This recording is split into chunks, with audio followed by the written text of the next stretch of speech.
For centuries, her name was whispered over cradles, carved into bowls, hidden in margins, and buried inside forbidden texts. Then she vanished. No grave, no record, no clear origin. Scholars disagree. Archives contradict. The internet distorts. Markets rebrand. Institutions sanitize. One figure keeps slipping through every system built to contain her.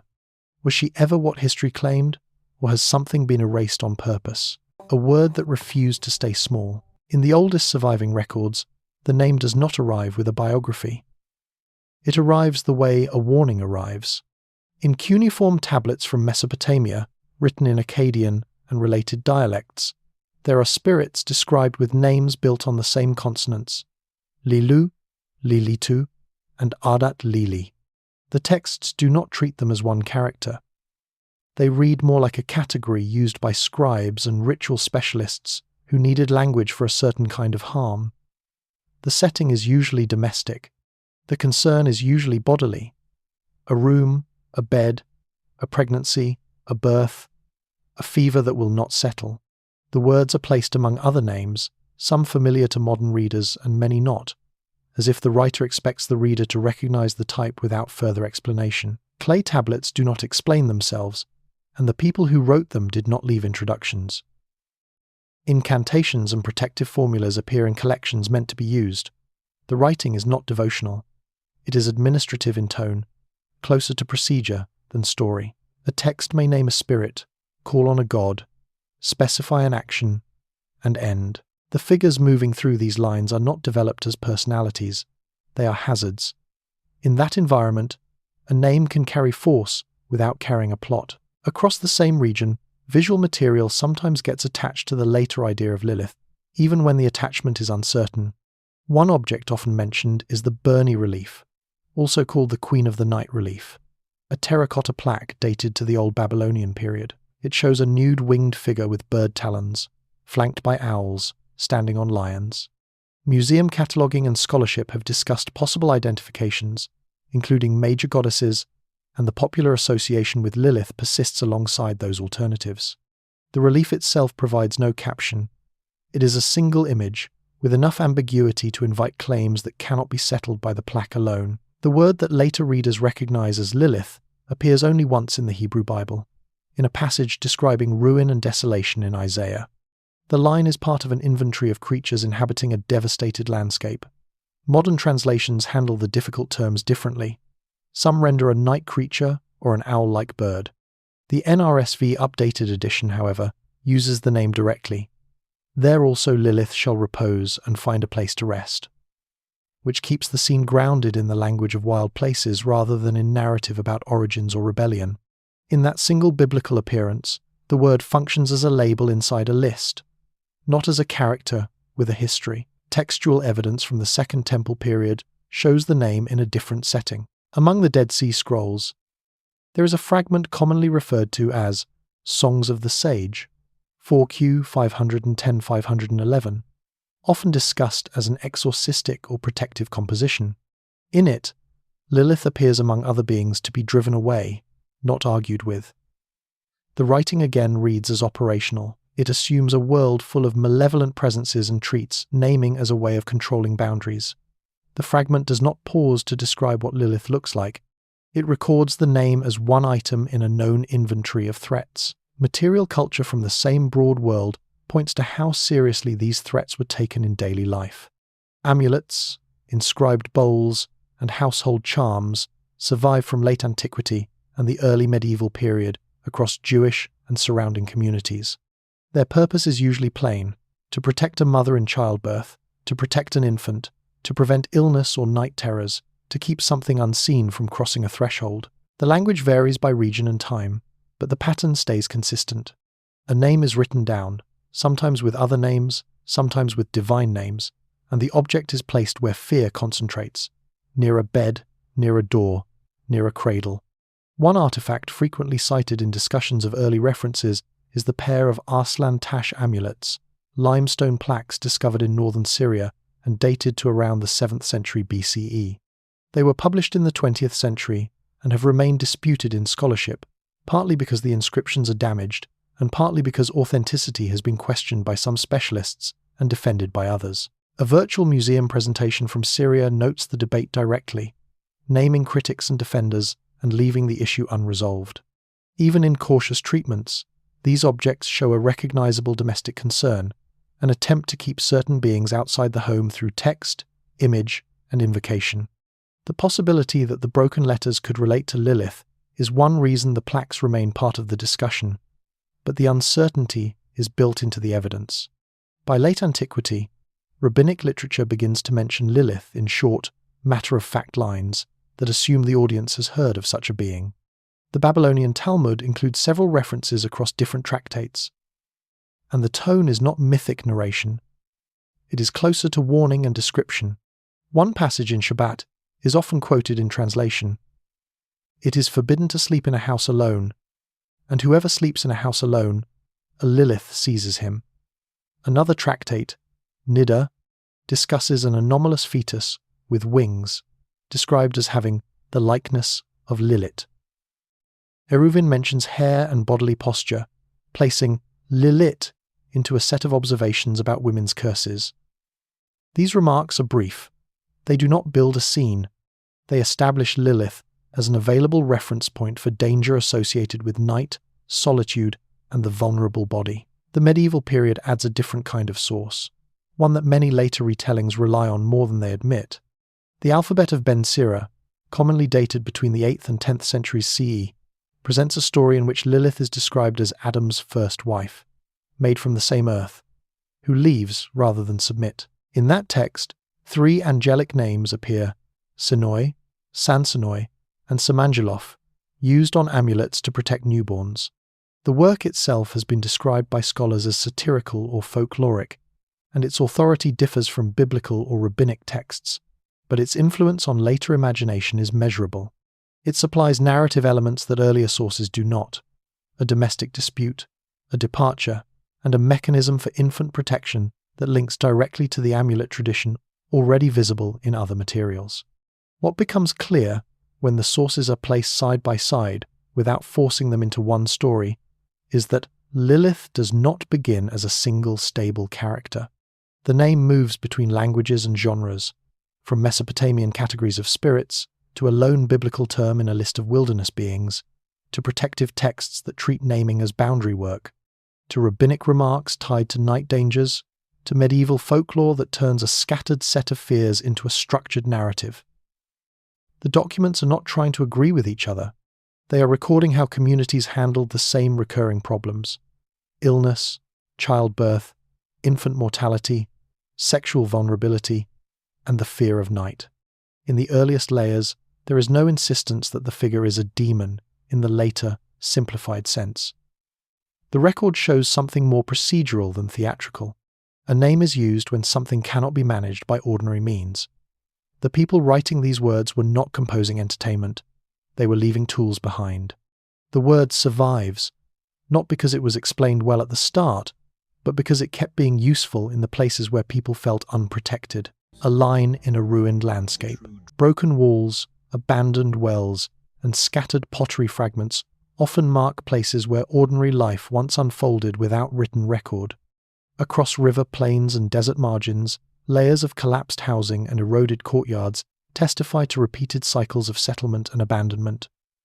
These sites rarely preserve grand monuments. Instead, they contain small domestic traces embedded in compacted soil, ash, and debris. Excavators working in such environments gradually learned that fragile household objects could reveal more about daily concerns than formal inscriptions.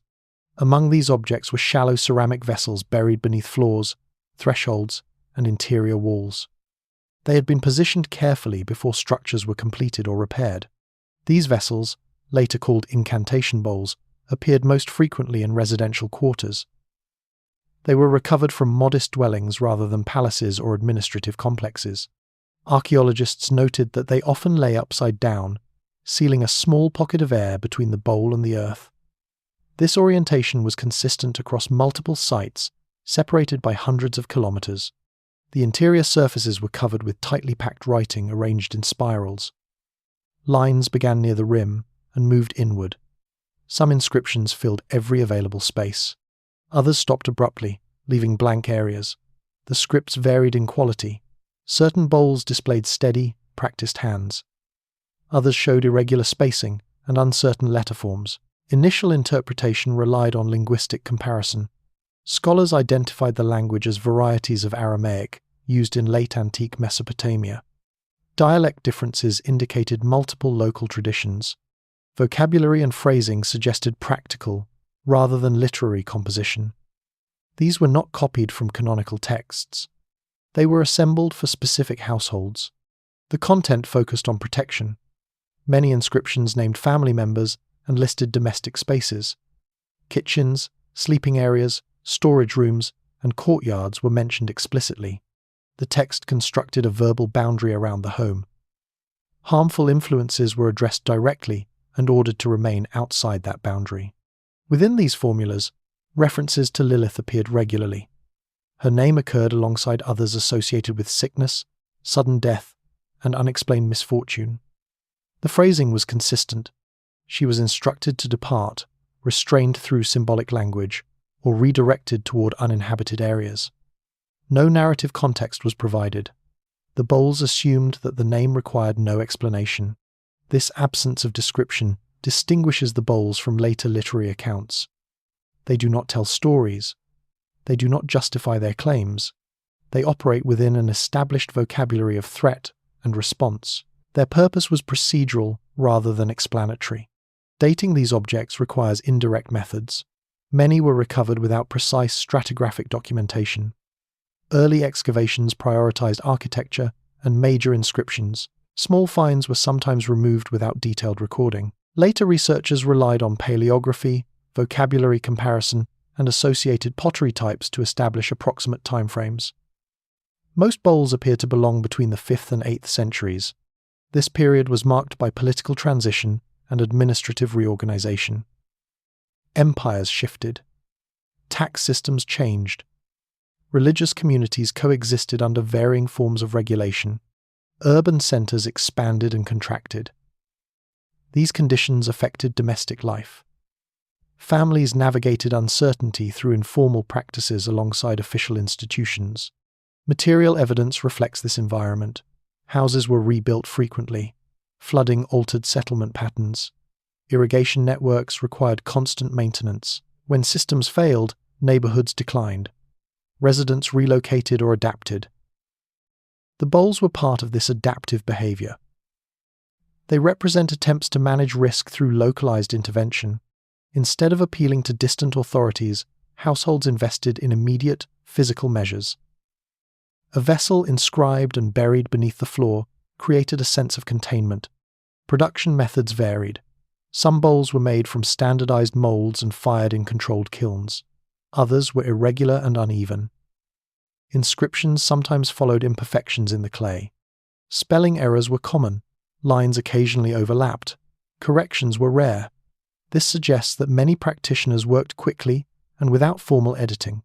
Who produced these texts remains uncertain. Some scholars propose itinerant specialists who traveled between communities. Others suggest local scribes with limited training.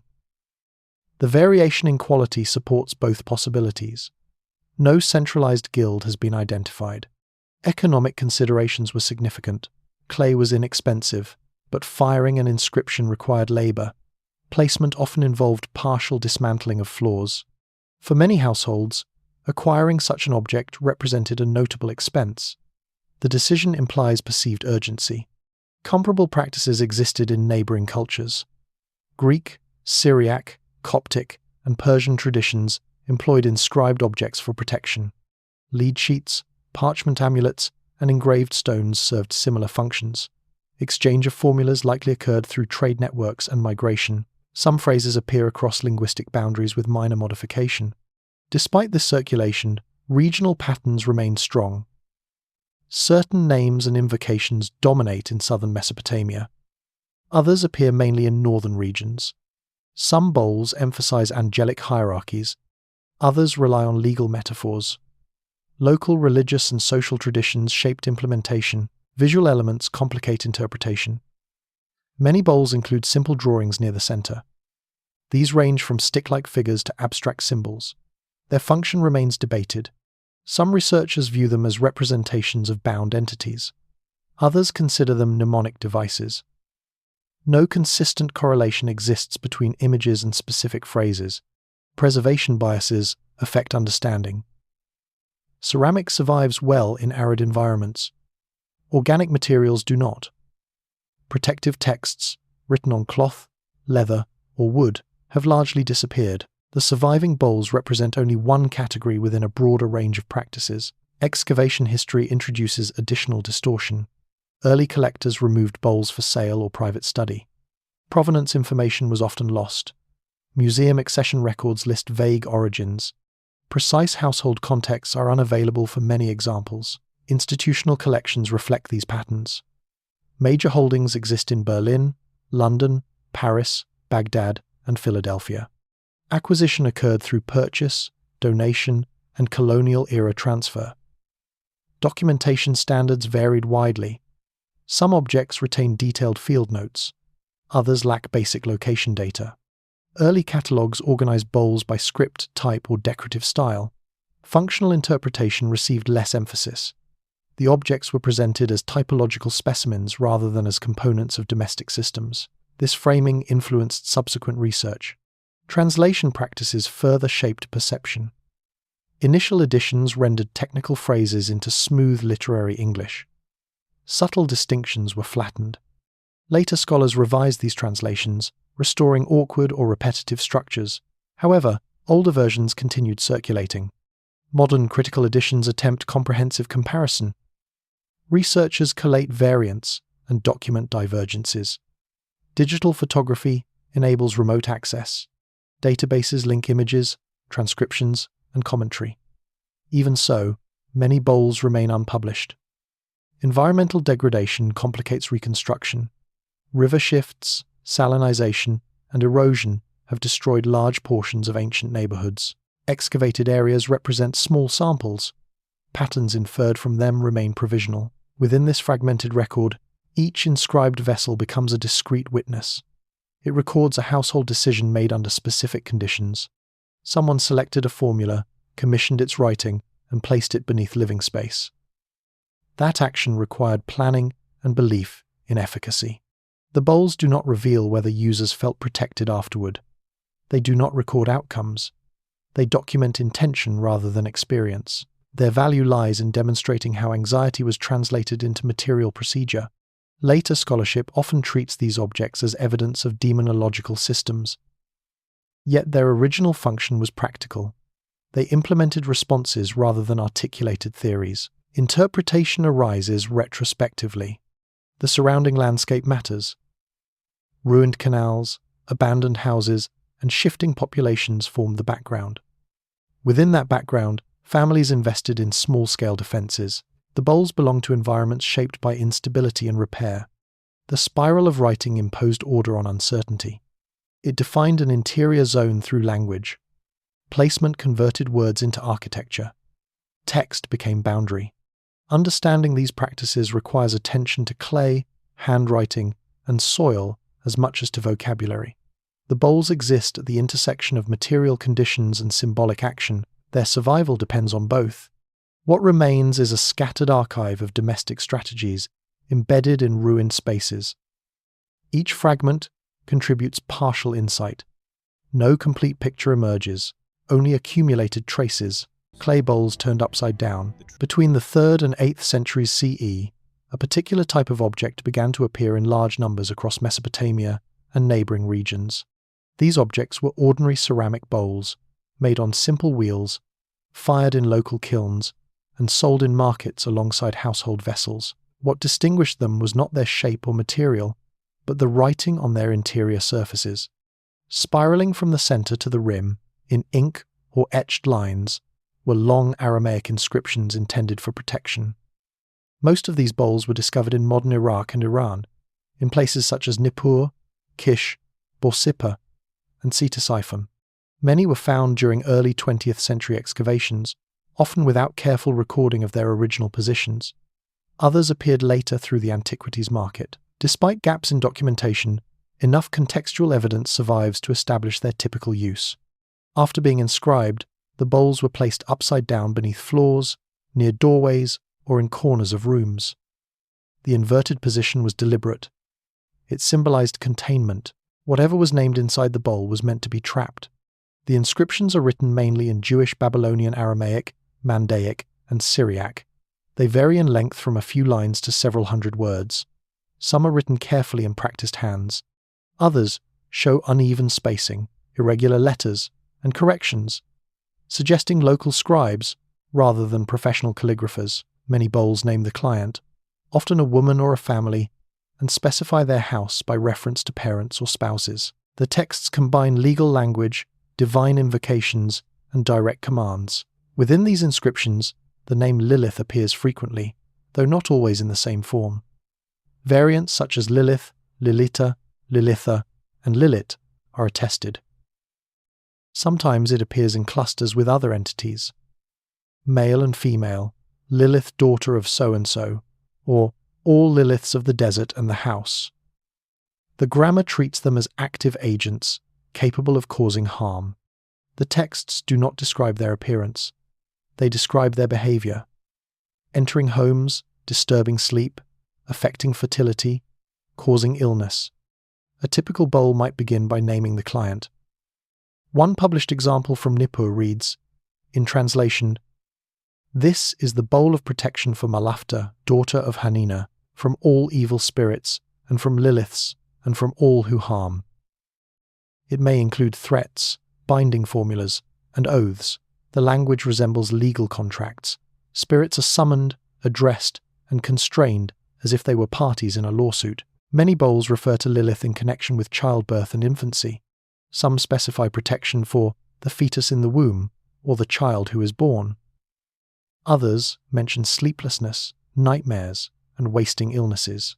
These concerns correspond closely to known demographic realities of late antiquity, where infant mortality was high and medical explanations were limited. The bowls represent an attempt to manage uncertainty through written ritual. The placement of the bowls reinforces this interpretation. Excavated examples were often found beneath thresholds or in rooms associated with sleeping. In some houses, multiple bowls were buried at different points, suggesting repeated use over time. The investment was modest.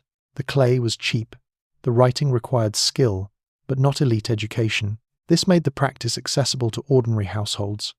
In several inscriptions, Lilith is addressed directly. One bowl from Borsippa includes the phrase, "I adjure you, Lilith and Liliths, by the name of YHWH of hosts, that you shall not approach this house." Another commands, "Be sealed and bound, Lilith, in iron chains and bronze fetters." The imagery is juridical and mechanical rather than mythological. The goal is restriction, not storytelling. Some bowls preserve short narratives, but these are functional rather than literary. A common motif involves angels pursuing and capturing harmful beings. In these passages, Senoi, Sansenoi, and Semangelof appear, echoing the medieval alphabet of Ben Sira. However, in the bowls, these names operate as established tools. They are invoked without explanation. Their presence indicates continuity between written folklore and household practice. Not all bowls are Jewish. Mandaean examples, associated with a distinct religious community in southern Mesopotamia, also contain references to female night spirits. The terminology differs, but the structure is similar. Syriac bowls, linked to Christian contexts, show parallel concerns, though explicit use of the name Lilith is less common. This suggests that fear of nocturnal or domestic spirits crossed confessional boundaries, even when theological frameworks differed. The language of the bowls sometimes preserves regional dialect features, allowing linguists to trace local variations. In some texts, feminine plural endings indicate multiple Liliths rather than a single figure. In others, patronymics assign family relationships to spirits, such as Lilith, daughter of Kispel. These constructions mirror human naming practices. They imply that spirits were imagined as social entities within their own systems, capable of being identified and addressed. One striking feature is the absence of elaborate mythology. The bowls do not explain where Lilith came from or why she behaves as she does. They do not retell creation stories. They focus on immediate effects. The concern is practical, preventing entry, stopping harm, restoring balance. In this context, Lilith functions as a category of risk rather than a narrative personality. The production of these bowls appears to have involved specialists. Some inscriptions name scribes, using formulas such as written by X son of Y. Others include distinctive handwriting styles that recur across multiple objects, suggesting individual practitioners. These specialists combined religious knowledge, literacy, and local reputation. Economic evidence supports this interpretation. Bowls were not luxury items, but they were not free. Commissioning one required resources. The choice to purchase a bowl reflects a calculation. The cost of ritual protection versus the potential loss of health or life. In that sense, the bowls belong to the same category as herbal remedies, midwives' services, and protective charms. Some inscriptions record disputes between spirits. One bowl describes Lilith as having no share and no portion in the house of the client, language borrowed from property law. Another declares that Lilith has already been judged and expelled by a heavenly court. These formulas suggest that scribes adapted existing legal metaphors to spiritual concerns. Authority is constructed through analogy to human institutions. The geographical distribution of the bowls indicates that this practice flourished particularly in Sasanian Mesopotamia. After the Islamic conquests of the 7th century, the production of such bowls declined. Other forms of protective writing continued, but the ceramic bowl tradition faded. Changes in language, administration, and religious authority altered the available ritual technologies. Modern study of incantation bowls began in earnest in the late 19th century, with publications by scholars such as Hermann Gollanch and James Montgomery. Since then, hundreds of examples have been catalogued. Digital databases now allow comparison across collections in London, Paris, Jerusalem, and New York. These tools have made it possible to track formulaic patterns and regional preferences. Across this corpus, references to Lilith remain consistent in function. She is one among several named threats, especially associated with vulnerable states of the body and household. The texts assume her presence as a possibility that must be addressed. They do not argue for her reality. They proceed as if it is already established. The bowls show how a word from scripture and tradition entered daily life through material practice. In clay, ink, and placement beneath floors, abstract fears were given shape. Among those names, Lilith appears repeatedly, not as a heroine or villain, but as a line in a contract meant to keep a house intact. Mothers, cradles, and protective names. The period surrounding childbirth was treated as a time of elevated risk. Legal texts, medical writings, ritual manuals, and household customs all reflect this assessment. Pregnancy, delivery, and the first weeks of life were understood as unstable intervals. During these intervals, ordinary routines were suspended or modified. Extra precautions were introduced.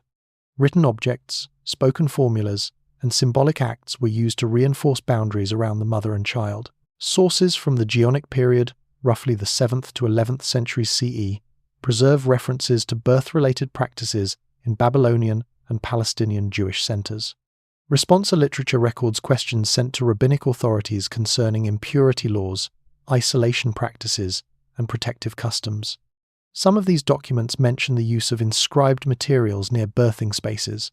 Although the tone is legal, it reveals a background of informal ritual behavior that operated alongside formal law. Amulets designed specifically for childbirth survive in manuscript form and in archaeological collections.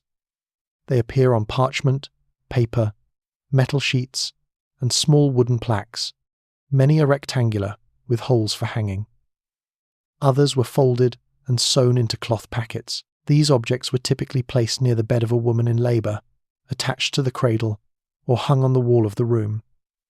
Their location was deliberate. They marked zones of protection. The language of these amulets is highly formulaic. A common structure begins with a declaration of purpose, such as, "This is for protection and guarding." It then names the woman, usually with reference to her father or husband. After this, a series of divine names and angelic names is listed.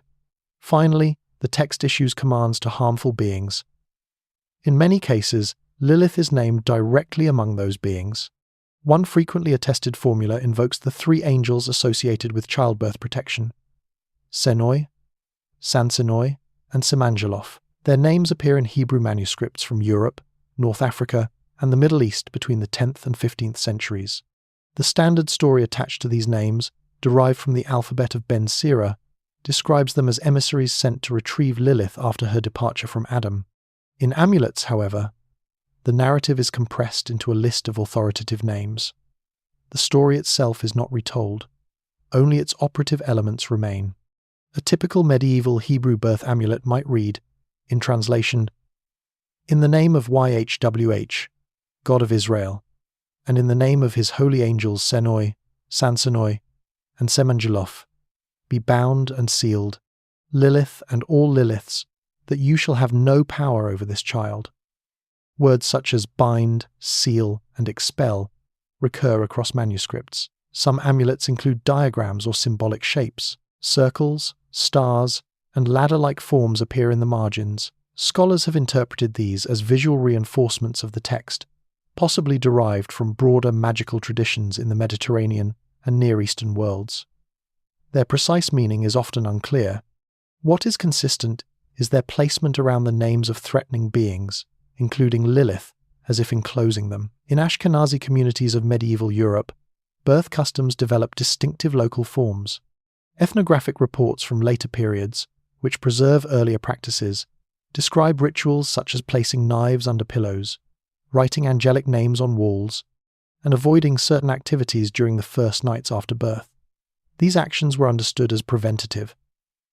They were meant to reduce the likelihood of nocturnal disturbances, illness, or sudden death. Written evidence from German and French Jewish manuscripts of the 12th and 13th centuries shows that Lilith was integrated into these customs through specific phrases. Some texts instruct that her name be written backward. Others require that it be surrounded by divine names.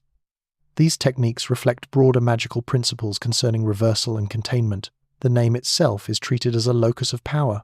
In Sephardic and Middle Eastern communities, similar practices appear with regional variations. Judeo-Arabic amulets from Cairo Geniza fragments, dated between the 10th and 13th centuries, include references to female spirits that correspond to Lilith.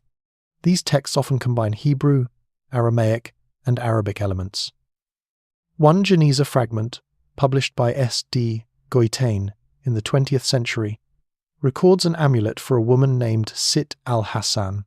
The text requests protection from Lilith and from every harmful spirit, and lists a series of angelic guardians. The document is practical. It is written in a clear hand. It includes the date. It treats the amulet as a standard service. The connection between Lilith and infant mortality becomes especially visible in these materials. Many amulets specify protection from the first night until the 40th day. This period corresponds to traditional postnatal vulnerability, recognized in medical writings of antiquity and the Middle Ages. Before the development of modern pediatrics, sudden infant death, infections, and complications were common. The amulets reflect attempts to address these realities through ritual means. Medical texts from the Islamic Golden Age, such as those of Ibn Sina, Avicenna, also discuss postpartum weakness and neonatal fragility.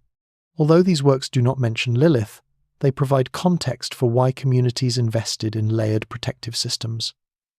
Religious, medical, and magical approaches operated simultaneously. None excluded the others. In some manuscripts, the amulet texts are accompanied by instructions for behavior. A woman is told not to leave the house at night. Certain visitors are restricted. Loud noises are avoided. Lamps are kept burning. These practices create an environment of controlled stability. The amulet functions within this broader regime of care. Illustrated manuscripts from later medieval periods sometimes depict childbirth scenes with protective inscriptions nearby. In several 15th century Hebrew manuscripts from Italy and Germany, marginal notes record angelic names next to images of mothers and infants. These annotations suggest that protective language was considered appropriate, even in semi-literary contexts. The persistence of these customs into the early modern period is well documented. Jewish travellers' accounts from the 17th and 18th centuries mention birth amulets in Ottoman, North African, and Eastern European communities. Rabbinic authorities occasionally criticized excessive reliance on magical objects, but rarely attempted to eliminate the practice entirely. It was too deeply embedded in domestic life. Printed amulet templates appeared in some regions after the spread of Hebrew printing in the 16th century. Small booklets containing standard protective texts were produced in Venice, Salonika, and Amsterdam. These allowed families to copy or commission amulets without consulting specialized scribes. The formulas remained largely unchanged. Lilith continued to appear as a named threat. What emerges from these sources is a consistent pattern. The figure is not treated as a subject of theological debate. She is part of a technical vocabulary used to manage reproductive risk. Her name is written where danger is expected. It is combined with other names that carry authority. The resulting object is positioned in physical space to reinforce its function. The focus remains on regulation rather than explanation. Amulets do not ask why harm occurs. They assume it will occur unless prevented. Their language reflects this assumption. They are oriented toward maintenance of household continuity. Across centuries and regions, these practices show continuity with earlier incantation bowl traditions. Both involve naming, binding, and spatial placement. Both are concerned with liminal bodily states. Both treat Lilith as a recurrent factor in situations where control is fragile. The transition from abstract word to domestic presence becomes visible. The name enters bedrooms and nurseries. It is written on small surfaces, folded into cloth, hung above cradles. It becomes part of the routine architecture of care. Through repetition, it acquires stability, not as a story, but as a technical term embedded in everyday life, scholars, lexicons, and rational explanations. In European universities of the early modern period, the study of Hebrew gradually became a formal academic discipline. Chairs in Semitic languages were established in Basel, Leiden, Oxford, and Paris. Students were trained to read biblical and rabbinic texts as historical documents. Grammar, syntax, and comparative vocabulary became central concerns. Within this institutional setting, unfamiliar words were no longer treated as ritual tools. They were treated as problems to be solved through methodical analysis. One early figure in this transition was Johannes Buxtorf the Elder, a Basel-based Hebraist whose Lexicon Hebraicum et Chaldaicum was first published in 1607. His dictionary aimed to catalogue Hebrew and Aramaic vocabulary for Christian scholars. Under entries related to Lilith, Buxtorf cited rabbinic sources and described the term as referring to a female night spirit. He did not present it as a living belief.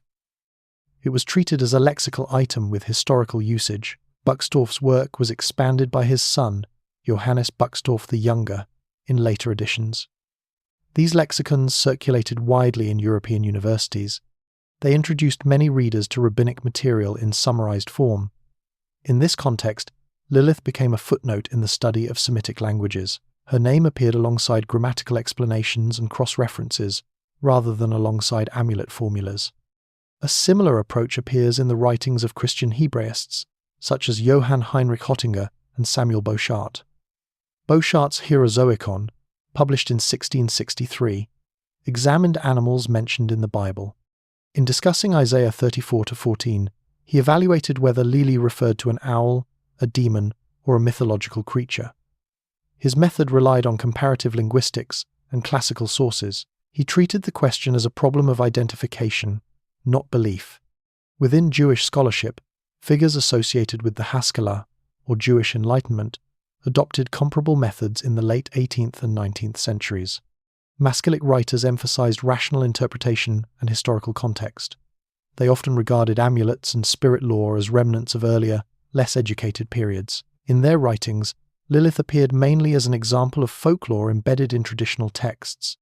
One prominent representative of this trend was Isaac Ushel, who contributed to the Hebrew journal Ha-Me'asef. In essays on education and religion, Ushel and his contemporaries criticized reliance on magical practices. While they rarely discussed Lilith at length, they placed her within a category of outdated beliefs. The name functioned as evidence of what they saw as intellectual stagnation.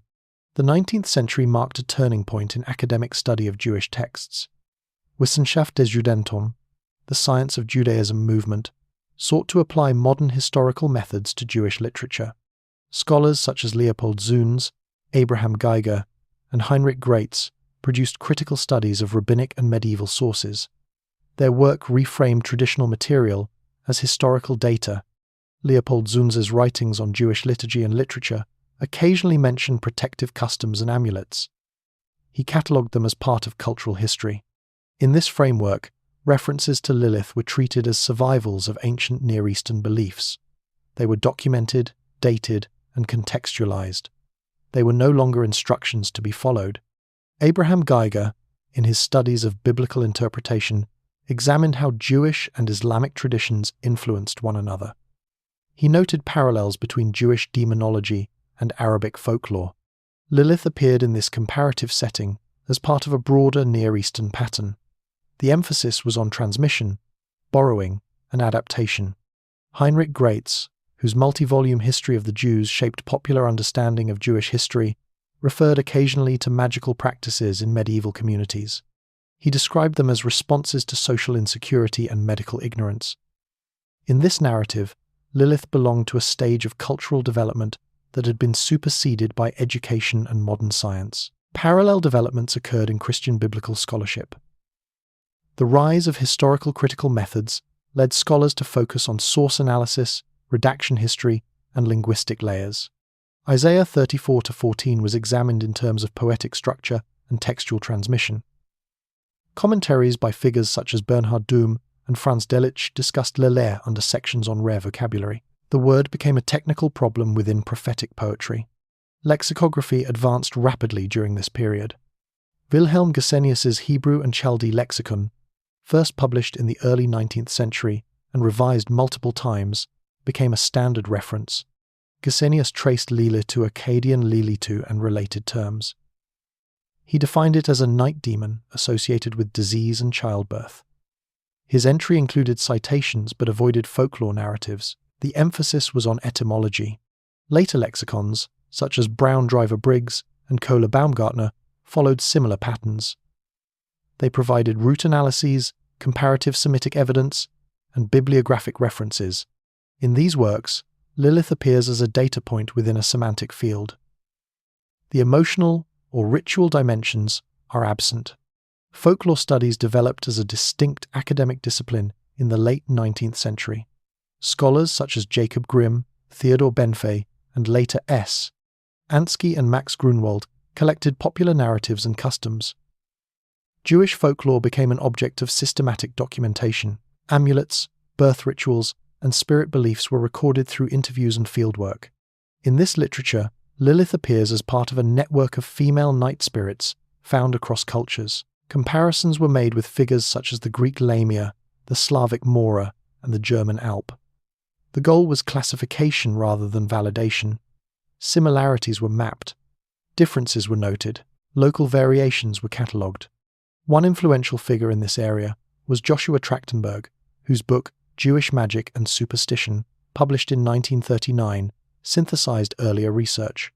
Trachtenberg drew on manuscripts, printed amulet books, and ethnographic reports. He treated Lilith as a central example of how ancient beliefs persisted in later Jewish life. His tone was descriptive and analytical. He avoided theological judgment. Another important contribution came from Gershom Scholem, whose studies of Jewish mysticism reshaped the field in the mid-20th century. Scholem examined Kabbalistic texts in which Lilith appears as part of complex symbolic systems. He distinguished these sources from earlier amuletic traditions. In his work, Lilith became part of intellectual history rather than domestic practice. Scholem's correspondence and essays show careful attention to manuscript evidence. He traced how references evolved across centuries. He emphasized discontinuities as well as continuities. For him, Lilith was not a single stable figure, but a shifting construct shaped by textual environments. By the mid-20th century, university departments of Near Eastern studies, religious studies, and folklore had incorporated these approaches. Academic articles analyzed specific corpora, incantation bowls, Geniza fragments, medieval manuscripts, and early prints. Lilith was discussed in footnotes, tables, and appendices. At the same time, rationalist interpretations became dominant in public education. School textbooks and popular histories presented biblical and rabbinic material as products of ancient worldviews. spirit beliefs were framed as symbolic or psychological. Lilith was explained as a personification of disease, sexuality, or social anxiety. These explanations varied, but they shared a commitment to naturalistic frameworks. Some Jewish religious thinkers adopted similar positions. Figures associated with modern Orthodoxy and conservative Judaism acknowledged traditional texts while discouraging literal belief in spirits. Responsa literature from the 20th century sometimes addresses questions about amulets by emphasizing prayer and medical treatment instead. In these discussions, Lilith appears indirectly as part of an inherited vocabulary that no longer requires practical application. Libraries and archives played a crucial role in this transformation. Collections in Oxford, Paris, Jerusalem, and New York preserved manuscripts and printed books. Catalogues made these materials accessible to scholars. Once digitization began in the late 20th century, access expanded further. Sources that had once been restricted to specialists could now be consulted globally. Through these processes, Lilith became primarily an object of study. Her name was encountered in reference works, academic monographs, and annotated editions. The contexts in which she had functioned as a household threat receded from view. What remained was a textual residue embedded in scholarly apparatus. The shift did not erase older practices entirely. Amulets and folk customs continued in some communities. However, their cultural authority weakened. Scholarly discourse increasingly defined what counted as legitimate knowledge. Within that discourse, Lilith occupied a narrow space bounded by philology, history, and comparative religion.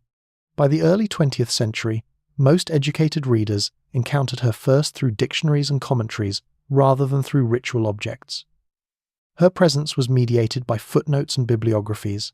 The name became stable as a scholarly term, even as its practical function diminished. The same word that once circulated in bowls and birth charms now circulated in lexicons and monographs. Its meaning was reorganized according to academic norms. The process transformed a domestic hazard into a linguistic and historical artifact. Paperbacks, folktales, and reassembled lives. Publishing houses in Europe and North America began issuing large numbers of inexpensive books on religion, legend, and cultural history. These volumes were printed on low-cost paper, bound simply, and distributed through mail-order catalogues and urban bookstores. Their purpose was educational and recreational, rather than scholarly. They introduced readers to material that had previously circulated mainly in universities, archives, and private libraries. One early channel for this transformation was the folklore anthology.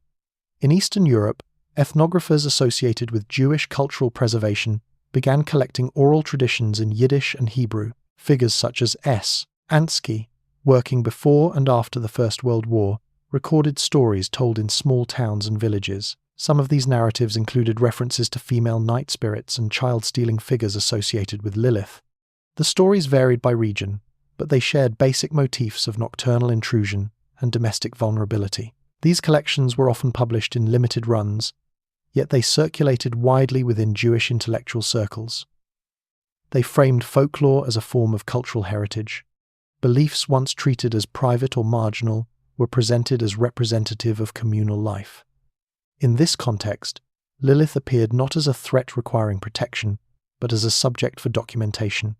At the same time, German and French scholars published comparative folklore studies that included Jewish material. Journals such as Zeitschrift für Volkskunde and Revue des Traditions Populaires printed articles on demons, spirits, and household beliefs.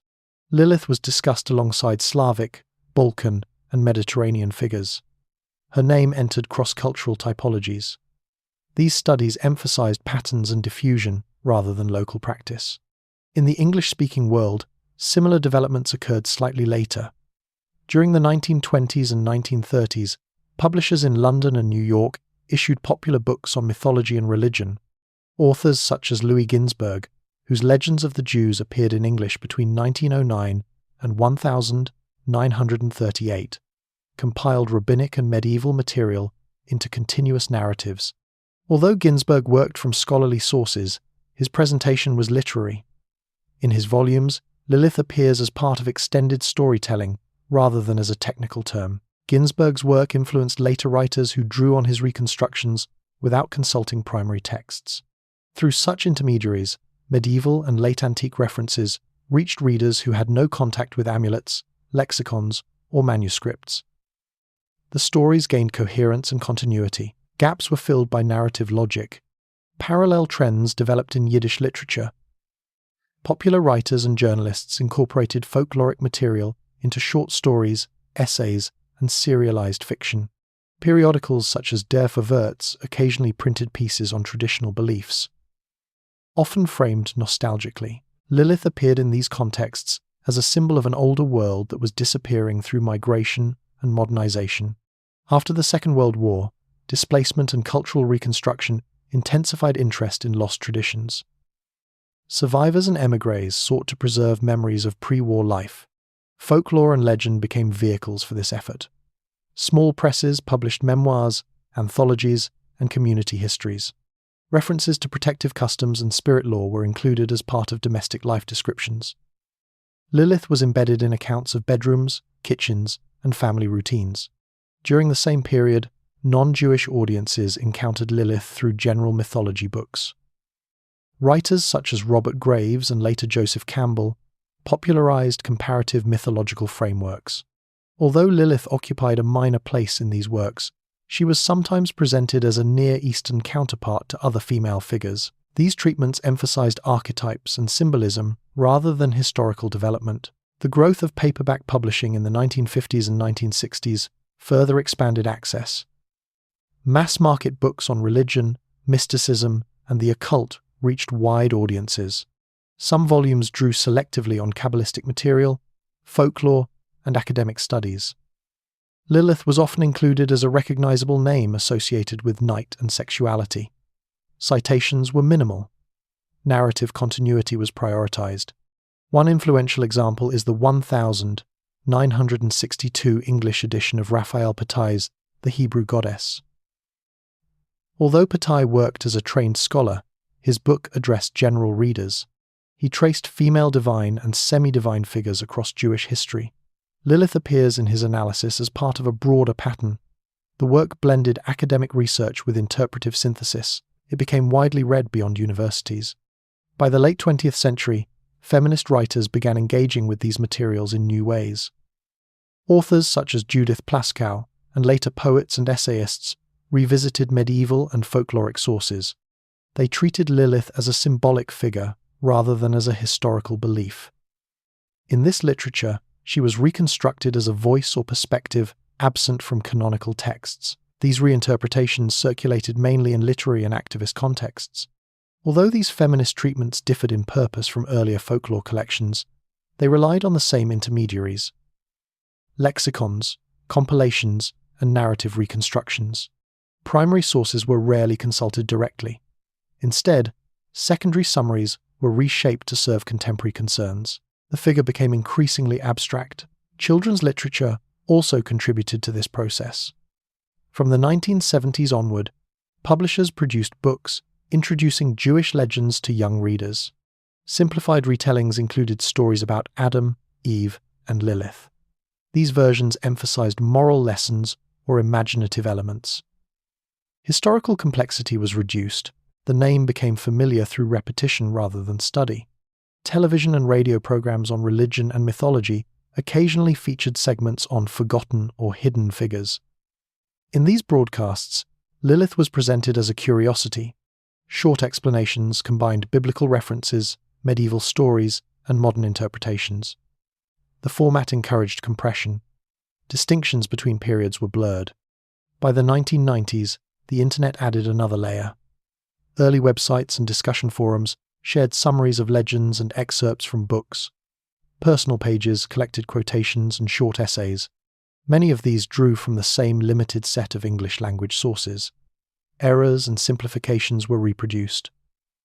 Over time, these materials became self-reinforcing.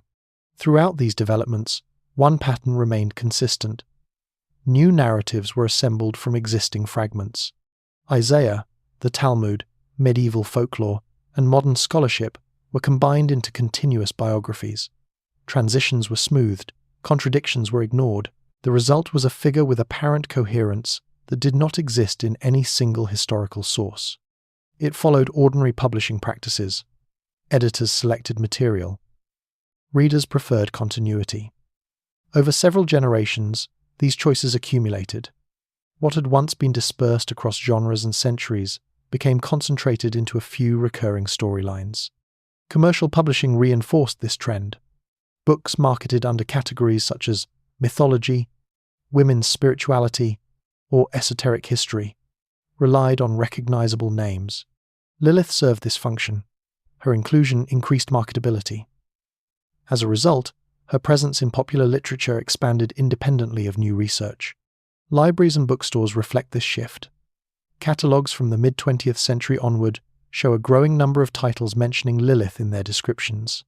Many belong to fiction, poetry, and self-help genres. Others are introductory works on religion. The figure moves across shelves that previously had little overlap. In this environment, historical distance becomes less visible. A medieval amulet formula and a 20th century poem may appear side by side in a reader's mental framework. The mechanisms that once separated legal texts, folklore, and scholarship are obscured. Narrative replaces documentation. What emerges is a composite presence. Lilith exists simultaneously as a folkloric memory, a literary motif, and a scholarly term. Each layer draws on the others. None operates independently. The boundaries between archive, imagination, and interpretation become permeable. The transformation does not erase earlier meanings. It reorganizes them. Protective traditions, lexicographical entries, and academic debates remain available, but they are filtered through storytelling conventions. The figure becomes easier to recognize and harder to locate precisely. By the end of the 20th century, most readers encountered Lilith first through popular media rather than through primary sources. Her identity was shaped by publishers, translators, and anthologists. The process was gradual and decentralized. It unfolded through thousands of small editorial decisions, archives, case notes, and interpretive frameworks. During the first half of the 20th century, large collections of Jewish manuscripts and printed materials were consolidated into public and university libraries. Institutions in Jerusalem, Berlin, New York, London, and Paris acquired private archives and community records. Cataloging projects organized these materials by subject, period, and language. Items that had once circulated in domestic or informal settings were reclassified as research objects. Amulets, notebooks, folklore collections, and early printings were placed into climate-controlled storage and indexed for consultation. At the same time, new disciplines concerned with human behavior and symbolic expression were gaining influence. Psychology, psychoanalysis, and literary criticism developed shared vocabularies for discussing myth, memory, and imagination. Figures such as Sigmund Freud and Carl Jung proposed models in which traditional stories were interpreted as expressions of unconscious processes. Although neither focused directly on Jewish demonology, their frameworks encouraged scholars and writers to reinterpret older material in psychological terms. Within this intellectual environment, references to Lilith began to appear in analytical studies rather than descriptive surveys. Her name was examined as a symbolic construct associated with fear, sexuality, and social regulation. The emphasis shifted from historical development to internal meaning. Texts were treated as evidence of mental structures rather than as records of practice. Early examples of this approach appear in German-language journals of the 1920s and 1930s. Articles on biblical imagery and rabbinic symbolism applied psychoanalytic concepts to religious literature. Rare terms and figures were interpreted as projections of suppressed desires or anxieties. In this context, Lilith was sometimes discussed as a representation of forbidden sexuality or maternal ambivalence. These readings did not depend on new sources. They depended on reinterpretation of existing ones. After the Second World War, many European scholars relocated to North America and Palestine. Universities expanded departments of psychology, comparative literature, and religious studies. Interdisciplinary research became more common. Scholars trained in textual analysis began collaborating with psychologists and sociologists. This environment encouraged hybrid interpretations that combined philology with theory. One influential venue for such work was the journal Commentary and similar publications that addressed educated general audiences. Essays on religion and culture often drew on academic research while adopting interpretive language. References to Lilith appeared occasionally in discussions of biblical women, family structures, and symbolic rebellion. The tone was analytical rather than devotional. In parallel, clinical psychology developed its own interest in mythic material. Case studies published in professional journals sometimes reference traditional figures when discussing dreams or fantasies. Jungian analysts, in particular, drew on mythological archetypes. Although Lilith was less prominent than figures such as Eve or Sophia, she appeared in some interpretive models as an example of a shadow feminine image. These applications were speculative and varied by practitioner. The expansion of gender studies in the 1960s and 1970s introduced another layer of interpretation. Scholars examined how religious texts constructed roles for men and women. Attention focused on marginal or suppressed figures. Medieval legends and folkloric traditions were reread in light of social power relations. Lilith became relevant within this framework because of her association with autonomy and exclusion in later narratives. Academic conferences and edited volumes from this period include papers analyzing her role in rabbinic and medieval sources. These studies often emphasized how her portrayal reflected attitudes toward marriage, authority, and reproduction. The texts were situated within broader patterns of social regulation. The goal was explanation through structural analysis. Archival research continued to support these projects. Access to Geniza fragments, incantation bowls, and manuscript amulets expanded through photographic reproduction and microfilm. Scholars could compare materials from different regions without traveling extensively. Databases compiled variant readings and parallel formulas. This infrastructure made it possible to trace how references were reused and transformed. In many studies, the focus moved away from individual belief and towards systems of representation. Instead of asking whether people feared Lilith, researchers examined how her name functioned within networks of meaning. She was treated as a sign within a symbolic economy. Her presence in texts was analyzed alongside legal norms, medical practices, and literary conventions. Literary criticism also played a role in this shift.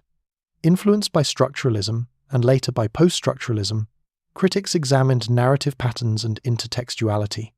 Medieval stories and early modern compilations were read as layered constructions. Apparent inconsistencies were treated as meaningful. Lilith's fragmented appearances across genres became a case study in textual multiplicity. One area of sustained attention involved Kabbalistic literature. Building on the work of Gershom Scholem, later scholars analyzed how mystical systems integrated earlier demonological material. In Zoharic and post-Zoharic texts, Lilith appears in complex symbolic arrangements connected to cosmic balance and disruption. These passages were examined through philosophical and psychological lenses. They were interpreted as metaphors for internal conflict and ethical tension. University courses on Jewish mysticism and folklore began including such material in syllabi. Students encountered Lilith through assigned readings that framed her within theoretical debates. The classroom became another site of reinterpretation. Meanings were negotiated through discussion and writing, rather than through ritual use. By the late 20th century, feminist theory had become firmly established in academic settings. Scholars working in this field revisited earlier psychological and literary analyses. They criticized interpretations that reduced female figures to projections of male anxiety.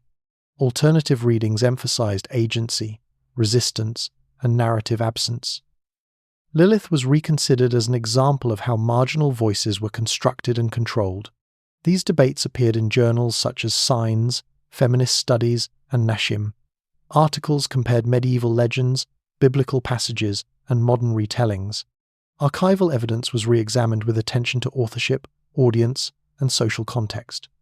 The aim was not to recover an original figure, but to understand processes of representation. At the same time, sociological studies of religion analyzed how symbolic figures functioned within communities undergoing change. Research on modernization, migration, and secularization examined how traditional categories were reinterpreted. Lilith appeared in some of this work as an example of how older vocabulary persisted in altered forms. Professional archives documented these shifts. Correspondence between scholars, conference proceedings, and unpublished dissertations preserved evolving perspectives. Reading these materials reveals gradual changes in emphasis. Early studies focused on origins, later ones focused on function, still later ones focused on discourse. Digital humanities projects of the late 20th and early 21st centuries extended these trends. Electronic catalogues linked manuscripts, editions, and secondary literature. Keyword searches made it possible to trace references across thousands of documents. Patterns of citation and reinterpretation became visible at scale. In this research environment, Lilith became embedded in multiple interpretive traditions. Psychological models, literary theories, and gender analysis coexisted. Each emphasized different aspects of the same limited corpus. None replaced the others completely. They accumulated. What remained consistent was reliance on archives. Whether scholars pursued symbolic, social, or historical questions, they returned to the same collections of texts and artifacts. Meaning was generated through repeated reading and comparison. The figure's significance depended on context rather than inherent narrative. These interpretive frameworks altered how readers encountered earlier material. An amulet inscription might now be discussed as evidence of anxiety management. A medieval legend might be treated as commentary on marital norms. A biblical verse might be analyzed as a poetic boundary marker. Each reading was shaped by contemporary intellectual tools. By the end of the 20th century, Lilith occupied a stable place within academic discourse on religion, psychology, and gender. She was cited in textbooks, theoretical essays, and review articles. Her name functioned as a reference point in debates about symbolism and social control. The transformation did not eliminate historical study. Philological and archival work continued. However, it operated alongside interpretive approaches that prioritized meaning over chronology. The coexistence of these methods defined the period. Screens, links, and unstable gatekeepers. Home computers, mobile devices, and network connections gradually altered habits of reading and reference. Printed encyclopedias, concordances, and card catalogues lost their central role. Search boxes and digital indexes became the primary entry points to historical and religious material. Access no longer depended on physical proximity to archives or trained intermediaries. A short phrase entered into a browser could return thousands of documents arranged through automated ranking systems. Early online databases focused on preservation and reference. Projects such as the Friedberg Geniza Project and the National Library of Israel's manuscript collections placed high-resolution images and metadata on public platforms. These initiatives were designed for researchers, but they were not restricted to academic users. Anyone with internet access could consult primary sources. For the first time, amulet texts, marginal notes, and rare editions could be viewed without mediation from institutions. Alongside these formal projects, informal repositories developed. Enthusiasts created personal websites dedicated to mythology, mysticism, or Jewish history. Many included scanned pages, translated excerpts, and summarized explanations. These sites rarely followed consistent scholarly standards. Citations were uneven. Dates were sometimes incorrect. Nevertheless, they attracted large audiences and were frequently linked through other pages. Discussion forums and early mailing lists provided another venue for exchange. Groups on Usenet and specialized listservs debated religious symbolism, folklore, and esoteric traditions. Participants quoted books, shared interpretations, and posted digital copies of texts. References to Lilith appeared in threads that combined academic citations, personal reflections, and speculative claims.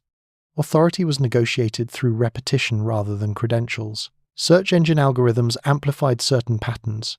Pages that received frequent visits or heavy linking rose to prominent positions. Over time, a small number of summaries became dominant reference points. These summaries often blended biblical references, medieval legends, and modern interpretations into simplified narratives. Prominent placement shaped first impressions for new readers. Collaborative platforms further altered transmission. Wikipedia, launched in 2001, became a central repository for general knowledge. Its article on Lilith drew on academic sources, popular books, and earlier websites. Editors debated wording and references. Revisions were logged publicly. The entry evolved through collective negotiation. It reflected both scholarly caution and popular expectations. Other collaborative projects, such as Wikisource and Wikibooks, hosted full texts and thematic compilations. Medieval stories, early modern pamphlets, and 19th century studies were transcribed and shared. Readers could move directly from a primary source to a modern summary through hyperlinks. This structure encouraged comparison, but also facilitated selective reading. Social media introduced additional dynamics. Platforms such as Facebook, Twitter, Instagram, and TikTok promoted short-form content. Explanations of complex traditions were condensed into brief posts, images, or videos. Lilith appeared in quotes, memes, and aestheticized graphics. Context was often minimal. Engagement was measured through likes and shares rather than accuracy. Video platforms expanded this trend.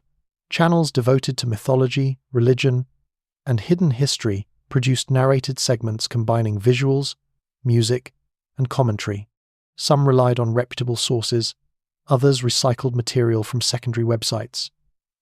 Distinctions between scholarship, opinion, and entertainment were not always clear. Viewers encountered multiple versions of the same story in rapid succession. Digital publishing enabled self-production. Individuals could write blogs, release ebooks, or distribute essays without editorial oversight. Some authors consulted archives and academic literature. Others relied on existing online summaries. The resulting material varied widely in quality. Yet all of it circulated within the same networks. Citation practices shifted accordingly. Hyperlinks replaced formal bibliographies. References were embedded within text or omitted entirely. A claim supported through one unreliable site could be repeated across dozens of platforms within weeks. Over time, repetition created the appearance of consensus. At the same time, digital tools allowed specialists to share research more widely. Preprint servers, open access journals, and personal academic websites made articles available beyond paywalls. Scholars posted conference papers and datasets. These materials could appear alongside popular content. However, they required greater effort to interpret. Many readers preferred simplified presentations, online archives, preserved earlier layers of interpretation, digitized versions of 19th century lexicons, early folklore collections, and mid-20th century studies were available through platforms such as Google Books and Internet Archive. Readers could trace how definitions and explanations changed across time. Few did so systematically. Most consulted isolated excerpts. Language diversity also increased. Websites and forums using Spanish, Portuguese, Russian, and Arabic adapted English language summaries into local contexts. New translations introduced additional variations. Medieval sources were sometimes reinterpreted through contemporary cultural frameworks. These versions circulated independently from original scholarship. Commercial interests shaped visibility. Advertisements, sponsored content, and search optimization influenced which pages appeared prominently. Sites that framed Lilith within themes of self-empowerment, mysticism, or alternative spirituality often attracted larger audiences. Historical nuance became secondary to emotional resonance. Educational institutions attempted responses through digital literacy programs. University courses and public lectures emphasized evaluation of sources. Librarians published guides to online research. These efforts reached limited audiences compared to commercial platforms. Misinformation and simplification continued to spread more efficiently. The structure of digital reading encouraged fragmentation. Hyperlinks led users from one page to another without linear progression. A medieval legend, a psychological interpretation, and a modern poem could appear within minutes. Chronology became optional. Context depended on individual navigation paths. Archival boundaries weakened under these conditions. A scanned manuscript page could appear on a personal blog without metadata. An academic article could be quoted selectively on social media. Images detached from institutional descriptions circulated independently. Meaning was reconstructed through circulation rather than curation. Some projects attempted restoration of coherence. Digital humanities initiatives created annotated corpora with layered commentary. Platforms such as Safaria integrated classical Jewish texts with modern translations and references. These systems aimed to balance accessibility with scholarly rigor. They provided structured pathways through complex material. Usage patterns remained uneven. Many users encountered isolated passages through search results or shared links. Sustained engagement with primary sources was rare. Interpretation occurred through brief encounters, shaped by interface design and attention economy. Online environments made disagreement visible. Comment sections and forums displayed competing readings. Some users emphasized historical evidence. Others promoted symbolic or spiritual interpretations. Moderation policies influenced which voices gained prominence. No single authority governed these spaces. Personal identity influenced participation.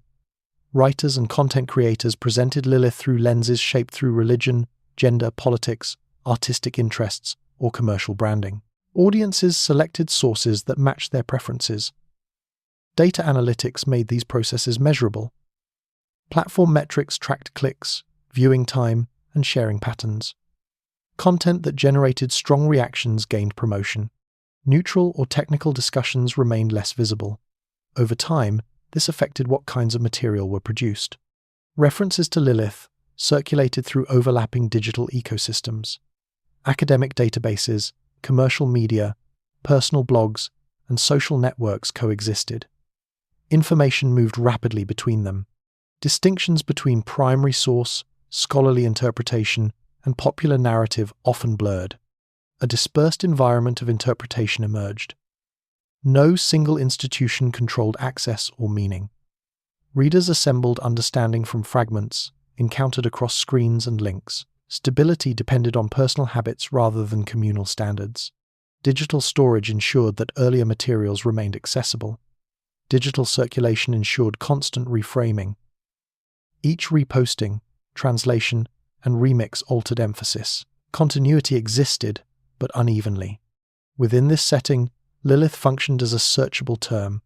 Her presence became indexed, tagged, and algorithmically distributed. Visibility depended on technical systems as much as on content. Interpretation became a shared, unstable process, shaped through infrastructure. The figure persisted through adaptability. She could appear in academic PDFs, video essays, discussion threads, and illustrated posts. Each format imposed constraints, meaning shifted with medium. Most encounters with her name occurred online. Libraries and archives remained essential, yet access was mediated through interfaces. Understanding depended on navigation skills as much as on historical knowledge. The digital environment layered new mechanisms onto earlier traditions. Protective texts, scholarly lexicons, folklore anthologies, and theoretical studies remained present. They were reorganized through networks that prioritized speed, visibility, and engagement.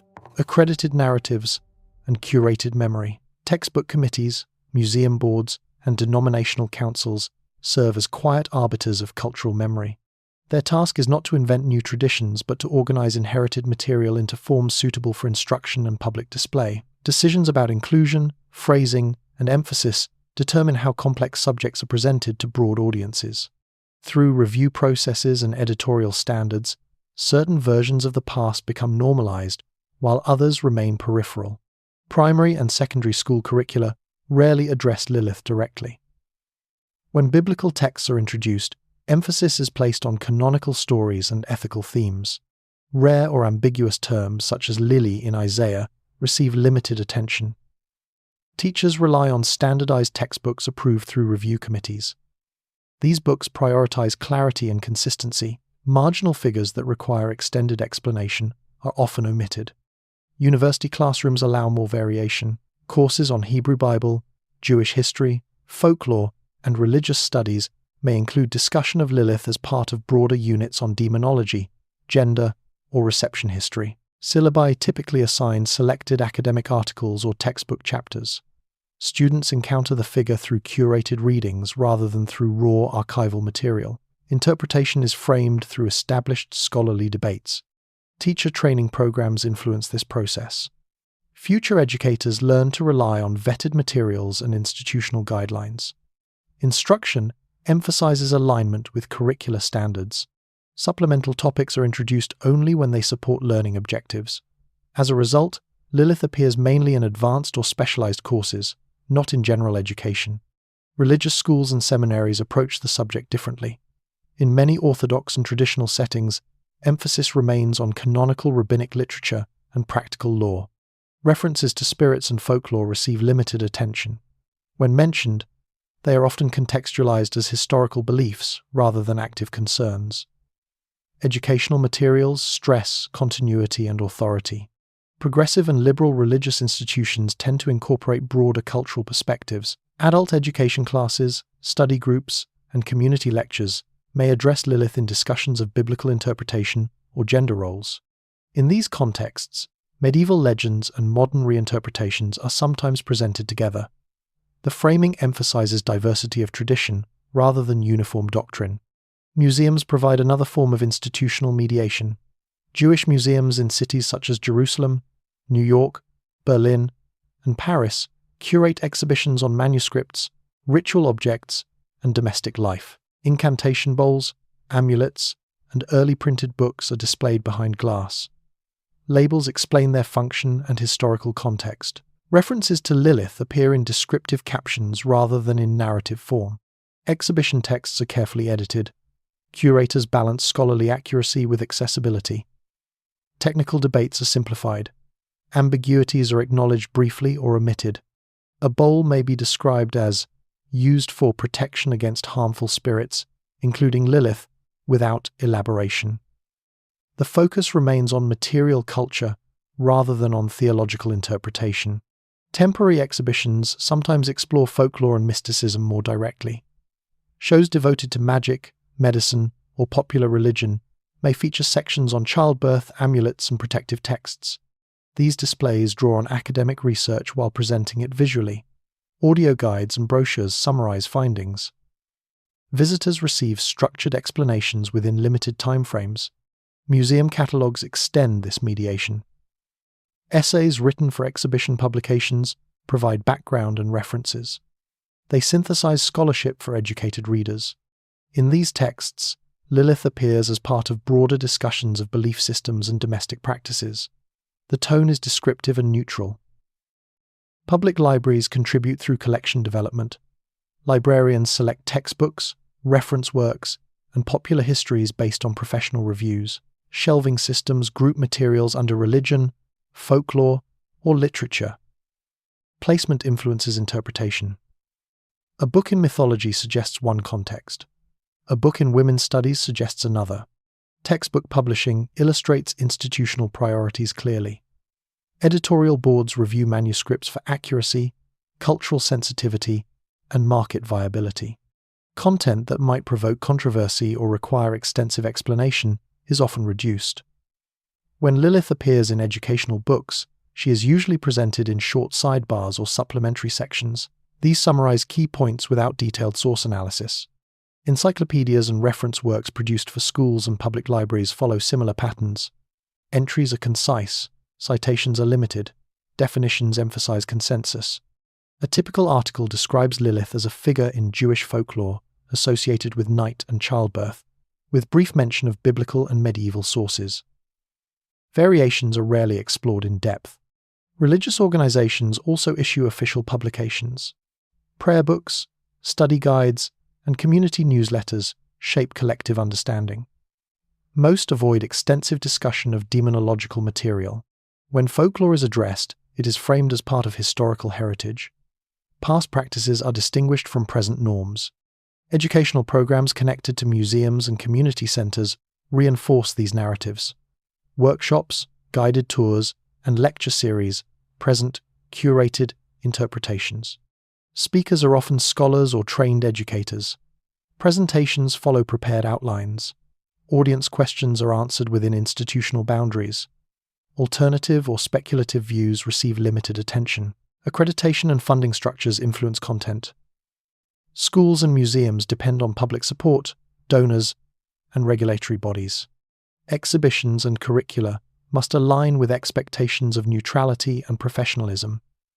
Materials perceived as sensational or controversial risk criticism. This encourages cautious presentation. Translation choices also shape institutional framing. Textbooks and catalogues rely on standardized English renderings of Hebrew and Aramaic terms. Decisions such as translating Lilith as Lilith or night creature affect perception. These choices are rarely explained to students or visitors. They become part of accepted vocabulary.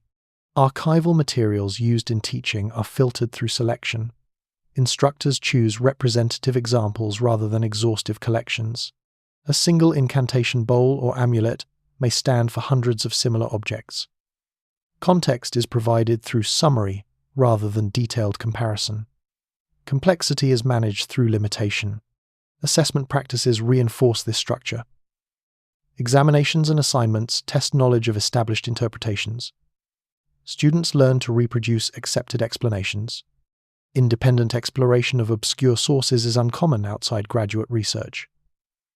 Institutional evaluation favors stability. Public lectures and media produced through cultural institutions follow comparable patterns. Recorded talks, podcasts, and online courses present streamlined narratives.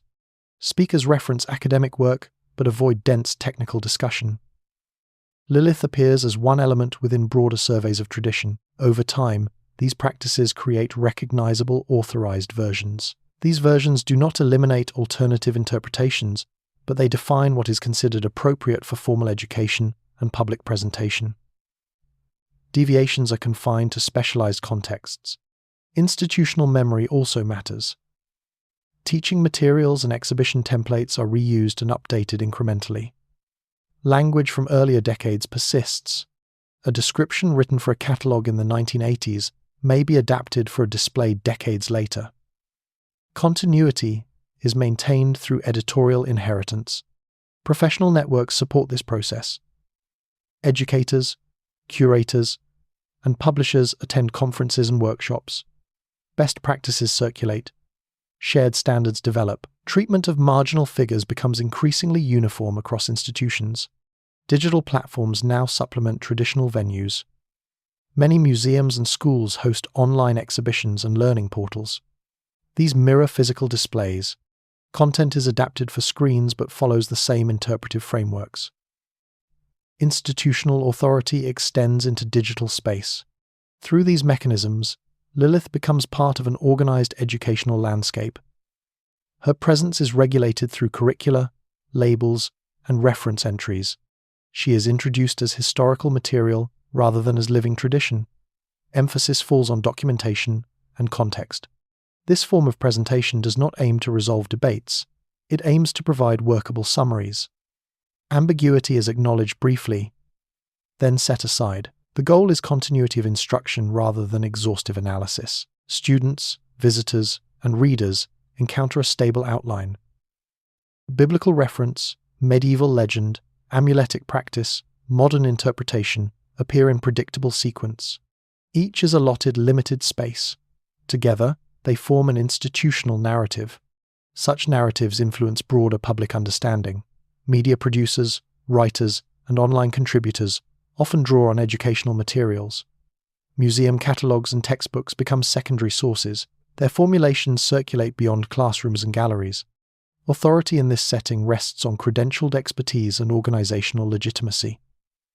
Peer review, editorial oversight, and professional reputation determine what enters official channels. Individual experience and informal tradition have limited influence. The result is a mediated form of knowledge. Lilith appears as part of cultural history, shaped through institutional processes. Her representation reflects educational priorities, resource constraints, and public expectations. When a name becomes a product line, publishing houses, lifestyle brands, and spiritual marketplaces began to incorporate Lilith into commercial frameworks during the late 20th and early 21st centuries. Her name appeared on book covers, magazine titles, jewelry packaging, music albums, and workshop brochures. These uses were not coordinated through any central authority. They emerged through independent marketing decisions shaped by audience demand and symbolic appeal. One of the earliest sustained commercial uses occurred in periodical publishing. In 1976, the Jewish feminist magazine Lilith was founded in New York. Its editors selected the name to signal independence and critical engagement with tradition. The magazine addressed religion, politics, and gender roles. Over time, it established a stable readership. Through this publication, Lilith became associated with intellectual activism and cultural commentary rather than folklore. Book publishing followed similar patterns. Trade presses and academic-adjacent imprints released volumes on mythology, women's spirituality, and alternative religion. Titles often included Lilith's name to attract attention. These books combined historical references with modern interpretation. The name functioned as a recognizable marker within crowded market categories.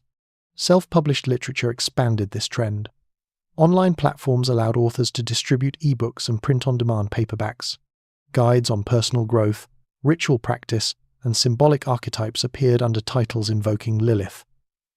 Marketing descriptions emphasized empowerment, independence, or hidden knowledge. Historical accuracy varied widely. Visibility depended more on search optimization than on peer review. Music and performance art also incorporated the figure. Independent musicians adopted the name for bands, albums, and stage personas. In these contexts, Lilith signaled intensity, transgression, or emotional depth.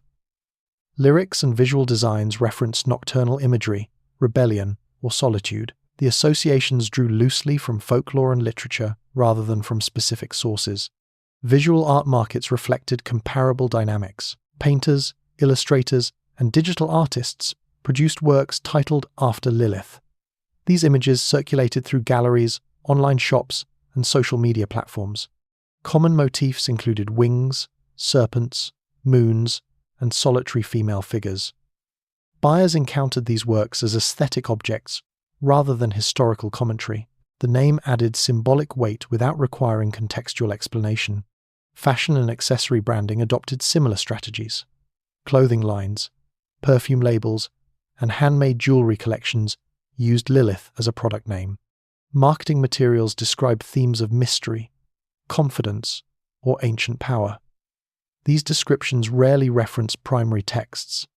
They relied on generalized cultural associations. The name operated as a stylistic device. Spiritual services and workshop programs represented another commercial domain.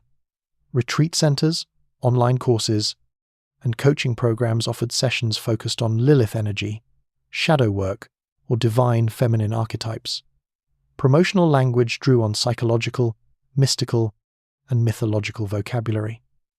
Historical distinctions between periods and sources were usually absent. The emphasis lay on personal experience. Retail platforms facilitated rapid circulation of these products. Online marketplaces hosted thousands of items tagged with Lilith's name. Search filters grouped unrelated goods under a single keyword. A book, necklace, meditation guide, and wall poster could appear side by side.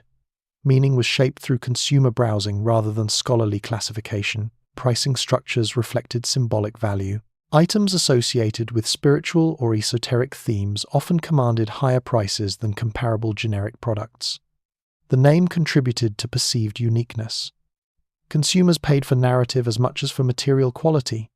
This pattern mirrored broader trends in lifestyle branding. Marketing language played a central role in this process. Product descriptions emphasized individuality, authenticity, and transformation. References to ancient wisdom or forgotten traditions appeared frequently. These phrases created continuity between modern commodities and distant pasts. Verification was not expected. Emotional resonance mattered more than documentation. Distribution networks amplified successful formulations. When one book or product gained visibility, similar items appeared rapidly. Publishers commissioned related titles. Designers produced parallel collections. Algorithmic recommendation systems reinforced these patterns. Commercial ecosystems formed around recognizable symbols. Trade fairs, book expos, and spiritual conventions provided physical spaces for exchange. Vendors displayed themed merchandise. Speakers promoted branded programs. Attendees encountered Lilith primarily through curated stalls and presentations. Interaction occurred within market structures. Knowledge circulated alongside sales. Media coverage supported this visibility. Lifestyle magazines, podcasts, and online reviews featured selected products and creators. Interviews framed Lilith as a contemporary symbol. Journalists drew on press materials and promotional narratives. Critical examination of sources was uncommon in these contexts. Intellectual property law influenced certain uses. While the name itself remained unprotected, specific logos, slogans, and designs were registered as trademarks. Legal frameworks shaped how brands distinguished themselves. Commercial identity depended on visual and textual differentiation rather than on historical claims. Audience segmentation further shaped presentation. Products aimed at academic readers emphasized research credentials. Items marketed towards spiritual communities emphasized experiential language. Youth-oriented media highlighted rebellion and aesthetics. Each segment encountered a different version of the same name. Economic incentives encouraged simplification. Complex histories were difficult to communicate within advertisements and packaging. Streamlined stories increased memorability. Over time, these simplified versions gained dominance through repetition. Market success reinforced narrative stability. Feedback mechanisms accelerated adaptation. Online reviews, sales metrics, and engagement statistics provided immediate data. Producers adjusted content accordingly. Interpretations that attracted attention were expanded. Those that did not faded. Cultural meaning became responsive to consumer behavior. Globalization extended these processes. Translated books and international shipping allowed branded material to circulate across continents. Local adaptations emerged. A workshop in California, a clothing label in Brazil, and a poetry anthology in Germany might use similar imagery. Each operated within local markets while drawing on shared symbolic resources. Cultural institutions sometimes interacted with these markets. Museum shops sold themed merchandise. University presses marketed accessible editions. Boundaries between education and commerce became porous. Authority and branding overlapped in limited ways. Archival and scholarly work remained present, but marginal within this environment. Academic monographs rarely influenced mass-market trends directly. Instead, fragments of research entered circulation through popular intermediaries. Citations were replaced with endorsements and testimonials.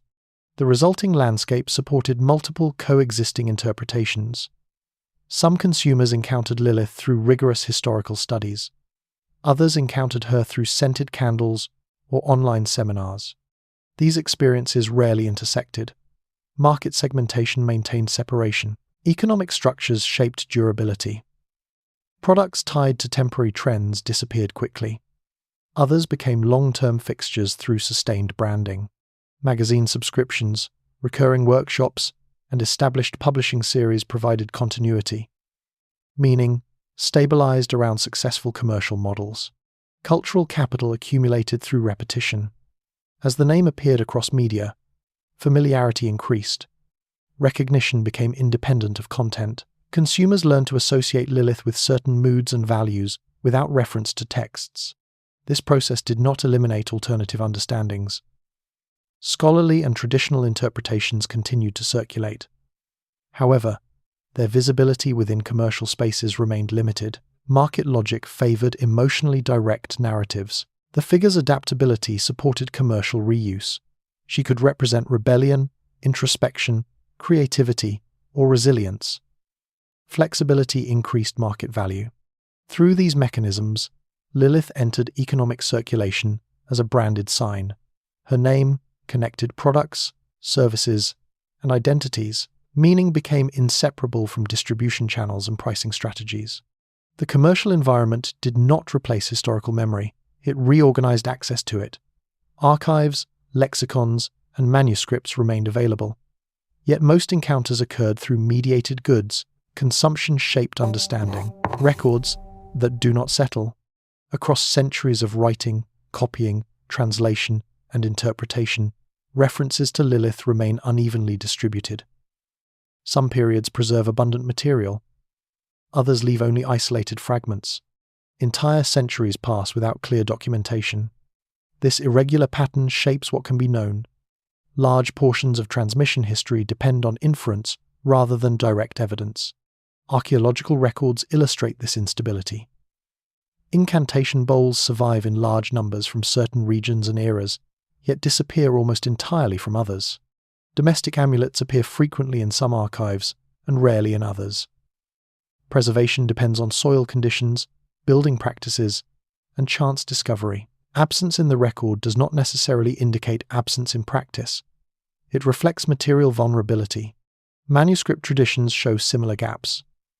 Many medieval notebooks and household texts were discarded, damaged, or reused. Paper deteriorated, ink faded. Marginal notes were trimmed during rebinding. Entire collections vanished through fire, war, or migration. What remains represents a small portion of what once circulated. Early modern printing preserved some formulas while eliminating others. Editors selected material according to prevailing norms. Texts considered marginal or improper were excluded. Others were condensed. Over time, these editorial decisions shaped later perceptions of continuity. Material that fell outside print networks became difficult to trace. Archival classification introduced further distortions. Catalogers assigned subject headings that reflected contemporary categories. An amulet might be filed under magic, medicine, or folklore, depending on institutional priorities. These choices influenced discoverability. Researchers following catalogs encountered curated versions of the past. Language change complicates interpretation. Terms that once carried specific connotations shifted over time. Words related to night, spirits, or illness were redefined through translation and commentary. A phrase in Akkadian, Aramaic, or medieval Hebrew may not correspond neatly to modern categories. Nuance is often lost. Translation practices introduce additional uncertainty. Greek, Latin, Arabic, and European vernacular versions frequently substitute approximate equivalents. These choices embed interpretive assumptions. Later readers encounter mediated terms rather than original expressions. Reconstructing earlier meanings requires layered comparison. Some sources contradict each other directly. One text presents Lilith as plural. Another treats her as singular. One associates her with desert spaces. Another locates her in bedrooms. One emphasizes infancy. Another emphasizes sexuality. These differences are rarely reconciled within the tradition. They coexist without resolution. Chronological boundaries remain blurred. Certain motifs appear suddenly without clear precedent. Others persist long after their original contexts disappear. The alphabet of Ben Sira introduces a narrative structure that lacks firm antecedents. Later, amulets adopt its elements selectively. The sequence of influence cannot always be reconstructed. Social context also leaves limited traces. Domestic practices were rarely recorded systematically. Most evidence comes from objects or marginal writings rather than from formal descriptions. Motivations, emotions, and daily routines remain largely inaccessible. Material culture reveals presence, not intention. Medical history intersects with these uncertainties. High infant mortality, maternal complications, and sleep disorders created recurring patterns of anxiety. Whether Lilith functioned as primary explanation or secondary symbol varies across settings. Sources rarely clarify this relationship. Legal and rabbinic texts provide only partial insight. Brief references assume shared background knowledge. Explanations are omitted. These inferences remain provisional. Mystical literature adds further complexity. Kabbalistic systems integrate earlier material into symbolic frameworks. These frameworks often reinterpret prior sources rather than preserve them. Distinguishing historical inheritance from theological innovation requires careful comparison. Boundaries are rarely clear. Modern scholarship does not eliminate these problems. Critical editions depend on surviving manuscripts. Gaps remain. Some interpretations rely on limited samples. New discoveries occasionally revise earlier conclusions. Certainty remains provisional. Digital archives improve access but do not resolve incompleteness. Scanned collections reproduce existing holdings. Lost material remains lost. Metadata reflects earlier cataloging practices. Searchability depends on prior classification. Popular reconstructions further obscure uncertainties. Composite biographies merge incompatible elements. Simplified narratives conceal disagreement. Repetition produces apparent stability. Readers rarely encounter unresolved questions unless they consult specialized literature. Commercial and institutional presentations also favor coherence. Ambiguity complicates instruction and marketing. Exhibitions, textbooks, and media productions minimize contradiction. Uncertainty is reduced to brief disclaimers. Some absences may reflect historical resistance. Certain practices might have been deliberately concealed. Informal rituals often avoided official documentation. Women's domestic traditions, in particular, leave limited textual traces. Transmission may have occurred orally or through imitation rather than writing. Regional variation remains underdocumented.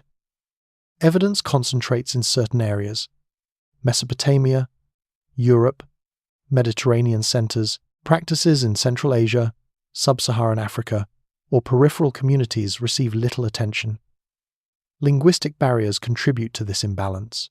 Chronological layering complicates interpretation. Later texts sometimes project contemporary concerns onto earlier material. Medieval writers reinterpret biblical terms. Modern authors reinterpret medieval legends. Each layer modifies perception of prior layers. Some artifacts resist classification entirely. Inscribed objects with damaged text, ambiguous symbols, or mixed languages defy confident interpretation. Scholarly debates persist without resolution. Publications document competing readings rather than final answers. Personal names and genealogies appearing in amulets raise additional questions. Some spirits are given patronymics. Whether these reflect metaphor, parody, or inherited tradition remains unclear. Parallel examples are rare. The relationship between belief and practice cannot be measured precisely. Possession of an amulet does not indicate conviction. Participation in a ritual does not indicate agreement with its cosmology. Sources record actions, not internal states. Comparative evidence introduces further ambiguity. Similar figures appear across cultures. Determining whether these reflect shared origins, parallel development, or later borrowing remains difficult. Documentation rarely records transmission routes. Political and social disruptions fragment records. Expulsions, migrations, and persecutions interrupt continuity. Communities reorganize. Practices adapt. Written traces may disappear during transitions. Modern ideological frameworks influence interpretation. Psychological, feminist, sociological, and symbolic readings emphasize different aspects. Each selects certain sources and downplays others. No framework accounts for all evidence. Archival discoveries occasionally shift understanding. New Geniza fragments, unpublished manuscripts, or excavated objects add data. These findings sometimes contradict established models.